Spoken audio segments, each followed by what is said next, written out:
straight after we catch up with Holly, who's with Martin Cooper. Big welcome back to Martin Cooper from Harcourts Cooper & Co, who's joining us on the cafe this morning. Hi, Martin. Good morning. OK, so today we're going to talk about who exactly out there is buying houses at the moment or buying property. Yeah, it's interesting. I surveyed late last year.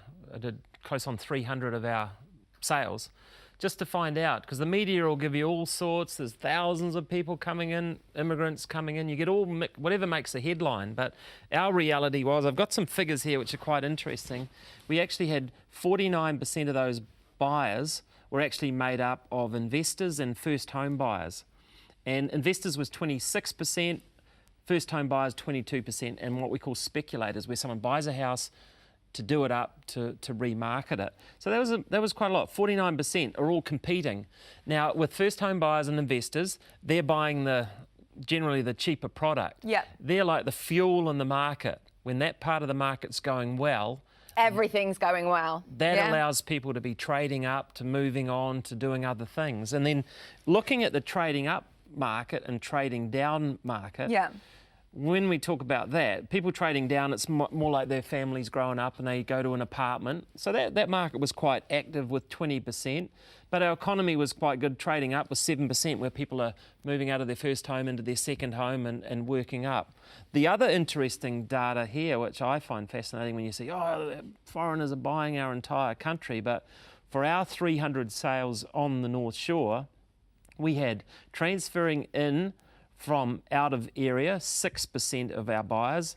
New immigrants only made up 3%, people who just arrived brand new to New Zealand. And expats returning, that was only 1%. So that was only 10% of our buyers were people coming in from outside. Somewhere else. Yeah, OK. So is that just Auckland stats, or is that New Zealand-wide?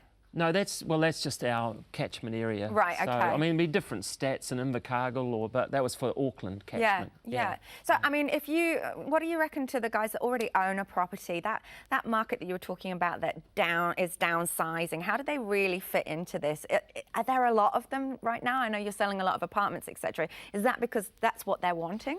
Well, I think what we've seen around the wider Auckland, when I say wider, the whole area, like Hamilton had record growth in property values, Tauranga, Gisborne, Rotorua, all these areas.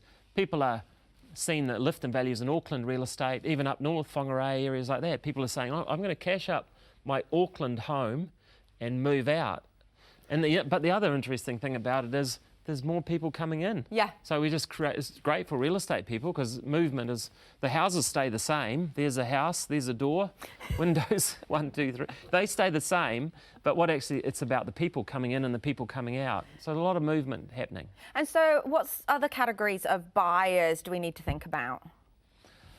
In terms of if you're going to the market? Yeah, well, if you're selling. If you're selling, you really, like I talk about getting a saturation campaign. You don't know who the best buyer is going to be, whether it's your neighbours or someone transferring here from Hong Kong or London with the Brexit thing happening. So you just go full noise with your marketing. A full saturation campaign's the way to go. Get your net out wide, is that what you're saying? Well, if you're fishing, why have a little worm on the end of the line? Yep, Get lots of worms, big net. Yeah, get the big net. Gather them in, let them all compete for it, let them fight for it. It's my best message to a seller.